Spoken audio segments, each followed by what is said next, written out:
preceding signal was a test of the Noaa Weather Radio All-Hazard Station KHB29 public warning system. This test is conducted between 11 a.m. and noon each Wednesday.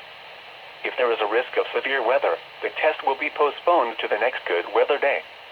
Reception of this broadcast and the alarm tone will vary at any given location.